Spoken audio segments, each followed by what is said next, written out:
Zaman Pak Jokowi, zaman Pak SBY, bangun infrastruktur sedikit kan, pertumbuhan ekonominya mendekati 5% rata-rata. Jadi uang beredar di sistem perekonomian berkurang. Jadi angka pertumbuhan yang kecil tadi di akhir bulan ini, bulan lalu, 2 bulan lalu, itu karena dua otoritas kita mengeringkan sistem finansial, baik BI maupun keuangan. Akibatnya tadi ekonomi melambat dan kita susah. Zaman Pak Jokowi, zaman Pak SBY, bangun infrastruktur sedikit kan, pertumbuhan ekonominya mendekati 5% rata-rata. Pertumbuhan kreditnya 21%, M0-nya 17%. Zaman Pak Jokowi ini kasihan, sepertinya dimusuhin. Begitu dia masuk, ini cuma berapa? Di bawah 10%. Ini rata-rata cuma 7%, bahkan ada yang sampai 0 sekian. Rata-rata itu karena kebantu atas ini. Di sepanjang ini dia di bawah. Jadi dia ekonomi direm. Dia bangun infrastruktur sebanyak apapun, hanya menggerakkan government sektor. Private sektornya lambat atau berhenti. Makanya tumbuhnya hanya di bawah 5%.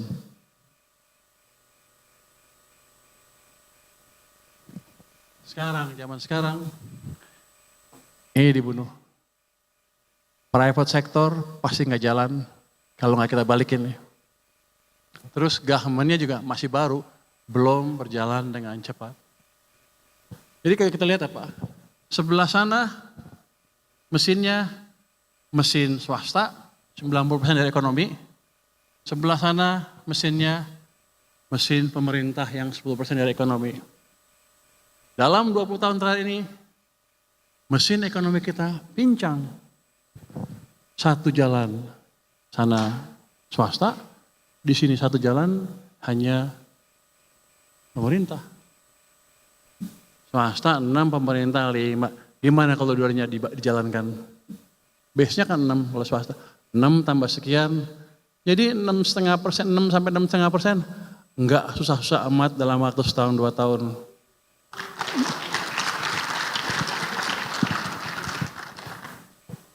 Menteri Keuangan boleh ngomong gitu? Izin ya Pak Ketua. Jadi itu satu modal utama kita. Next, terus gimana cara mengendalikan uang itu? Next, ini saya tunjukin ya. Pada zaman Pak SBY, utang turun. Pak Jokowi utang naik, rasio utang ke PDB-nya naik. Karena emang government led, di sana private led. Next. Berikutnya.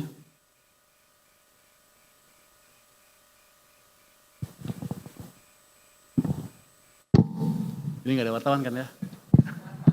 Hah? Aman? Hah? Live? Waduh. Alah. Next. Oh, udah gak apa-apa. Next. Ya Pak Fahri ya? Next. Saya nggak tahu saya nyinggung Pak Fahri nggak? Pak Fahri dari UI soalnya.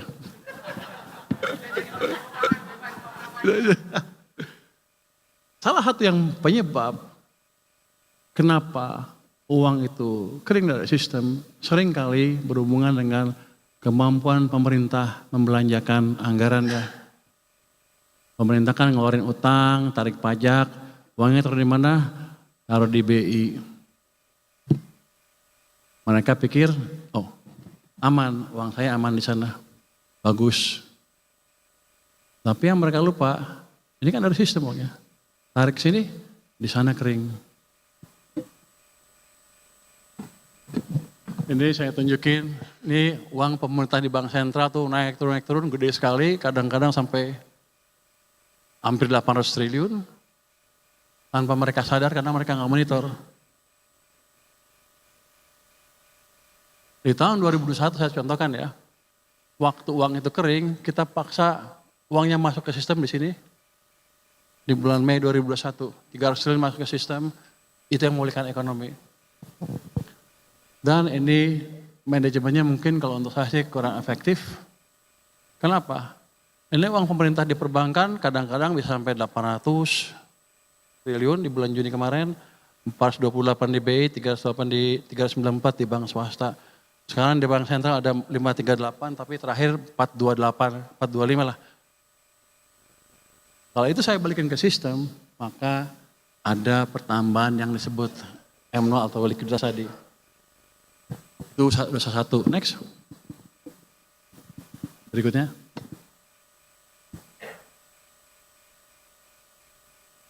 Oh, balik sebentar.